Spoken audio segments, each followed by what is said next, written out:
এই মুহূৰ্তত দিবলৈ লৈছো এটা breaking news Hojai Ashok guest হাউচৰ পিছফালে এক বিধ্বংসী অগ্নিকাণ্ড হয় হোজাইৰ হোটেল অশোকৰ কাষৰ কলনীত সংঘটিত হৈছে এই ভয়ংকৰ অগ্নিকাণ্ড জানিব পৰা মতে অগ্নিকাণ্ডত ৩-৪টাকৈ বাসগৃহ ভস্মীভূত হোৱাৰ উপৰিও ভয়ংকৰ ক্ষতি সাধন অশোকা হোটেলখনৰ অগ্নিকাণ্ডৰ ধোঁৱাই চানি ধৰিছে হোটেলখনৰ সকলো কোঠালি ঘটনাস্থলীত দুখনকৈ অগ্নি নিৰ্বাপক বাহিনীৰ গাড়ী উপস্থিত হৈ জুই নুমুৱাৰ চেষ্টা অব্যাহত ৰাখিছে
पूरा आग तो कैसे लगा है तो मालूम नहीं भी हमको।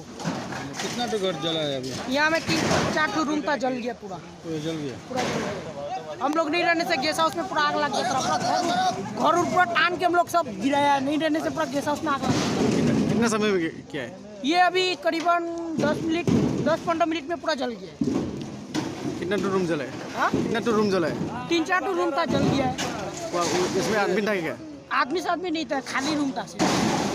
সন্ধিয়া হোটেল অশোকাৰ কাষত হোটেল অশোকাৰ ঠিক তেনেকুৱা নহয় ৰেলৱেৰ সিটো পাৰত মানে এটা বাঁহৰ জুপুৰি ঘৰ তাত জমা হৈ আছিলে কিছুমান মানে তাত জমা কৰা সেই খিনিত পৰা জুই কোনোবাই বিড়ি চিগাৰেটৰ টুকুৰা পেলাই দিয়াৰ ফলত জুই উৎপত্তি হৈ পেলাই সম্পূৰ্ণ মানে সেইটো জুপুৰিটো জ্বলি যায় তাৰপিছত তাৰ পৰা ধোঁৱা যিখিনি উৎপত্তি হৈ পেলাই হোটেল অশোকাৰ খিৰিকীৰে সম্পূৰ্ণ মানে ৰুমত প্ৰৱেশ কৰি পেলাই ধোঁৱাময় হৈ যায় আৰু ইতিমধ্যে আমাৰ হোজাই ফায়াৰ ষ্টেচনৰ দল আহি পেলাই সকলো জুই নিৰ্বাপন কৰা হৈ গৈছে এটা জুই সম্পূৰ্ণ নিয়ন্ত্ৰণত আছে হোটেল অশোকাৰ কিবা ক্ষয় ক্ষতি হৈছে নেকি হয় তেনেকুৱা আমি এতিয়া ইনকুৱাৰী কৰিছোঁ হোটেল অশোকাৰ তেনেকুৱা কোনো ক্ষয় ক্ষতি হোৱা নাই জাষ্ট ভেণ্টিলেশ্যনৰ ফালৰ পৰা ধোঁৱাখিনি সোমাই আহিছিল মাত্ৰ হোজাইৰ পৰা শুভম বিশ্বাসৰ ৰিপৰ্ট টাইম লাইভ আছাম।